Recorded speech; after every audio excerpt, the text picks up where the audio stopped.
मैं राजेश शर्मा और 7 India news में आपका स्वागत है। आज हम लोग बुद्धिजीवी वर्ग के पास हैं और 7 इंडिया न्यूज के द्वारा हम लोग माहौल जानना चाह रहे हैं कि 2024 का माहौल क्या है। आप निरंकार सिंह। 2024 का क्या माहौल है? 2024 का एक तरफा माहौल है। माननीय मोदी जी तीसरी बार प्रधानमंत्री बनेंगे, एक तरफा हुकूमत की सरकार बनेगी और जितना विकास 10 साल में हुआ है इतना 60 साल में नहीं है। उसके आधार पर मोदी जी तीसरी बार, जनता के वो दुलारे हैं, प्यारे हैं। एक एक बच्चे की, एक एक महिला की वो इच्छा है कि देश के प्रधानमंत्री वही बने और तीसरी बार प्रधानमंत्री वही बने।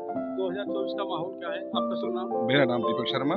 2024 में इंडिया गठबंधन की सरकार बनेगी और भैया जैसे हमारे बड़े भाई ने कहा कि विकास हुआ, कुछ लोगों के अलावा किसी का विकास नहीं हुआ। हमारे बड़े भाई का विकास हुआ है और कुछ आदमियों का विकास हुआ। बाकी सरकार इंडिया गठबंधन की बनेगी, राहुल गांधी प्रधानमंत्री बनेंगे, क्योंकि मोदी जिस चीज को लेकर चले थे वो उससे भटक गए हैं। सारे दलों के चोर उचक्के जितने भी हैं, जितने भी करप्शन के चार्जेस थे, वो सब आज की डेट में बीजेपी में है। ऐसा क्या कारण है जो बीजेपी उन्हें अपनी पार्टी में शामिल कर रही है? 2024 का माहौल क्या है? 2024 में इंडिया गठबंधन की सरकार बनेगी और राष्ट्रीय लोकदल उसमें अहम भूमिका निभाएगा। आपको विश्वास है? मुझे विश्वास है। 2024 का माहौल क्या है?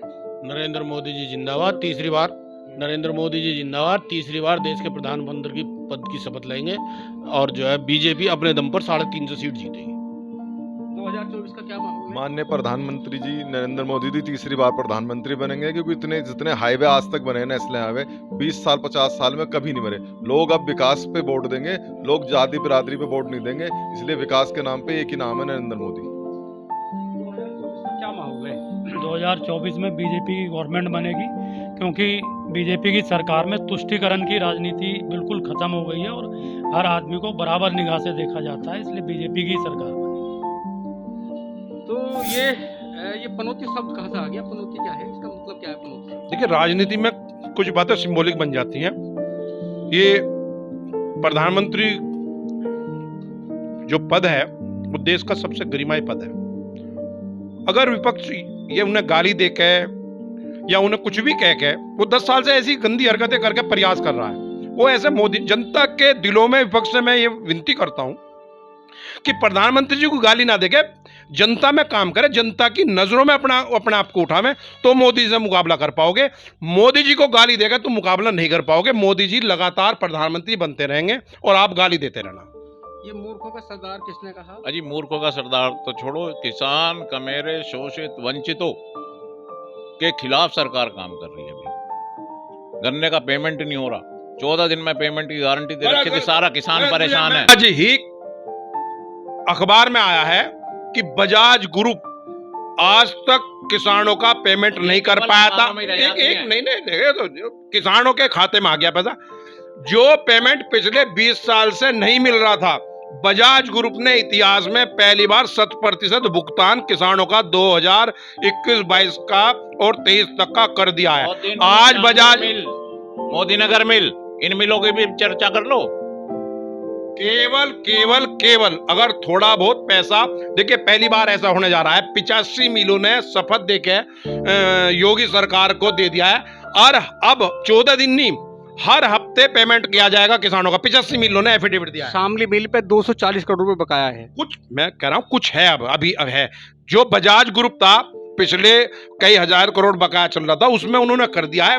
जैसे शामली हुआ या मोदी नगर हुआ, 2-4 मिल रह रहे हैं, बाकी अब आज की तारीख में 95% पेमेंट हो चुकी है। 5% मान रहा हूं मैं, लेकिन व्यवस्था धीरे धीरे सुधरती है। डेवलपमेंट अच्छा हो रहा है।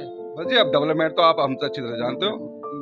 और रही है, जैसे भैया ने बताया कि 2024 से पहले सब मिलों ने भुगतान कर दिया, अब तो ये ऐसी भी कर सके एडवांस पैसे देने किसान को, क्योंकि 2024 का इलेक्शन दिखाई दे रहा है। अब ये सारी घोषणाएं करेंगे, घोषणा पे इलेक्शन नहीं, सुनो, इलेक्शन ही सही किसानों। ये बोगलाहट है कि किसी को, गरीब आदमी को, कमजोर आदमी को बोलने नहीं देंगे, क्यों इनका विकास हो रहा है। अब ऐसे अगर तुम इतने कमजोर थे, 60 साल सत्ता में कैसे रह गए? तुमने देश को लूट दिया, देश को खा गए। अगर ये सड़कें गड्ढे ना होते तो मोदी जी नहीं आते।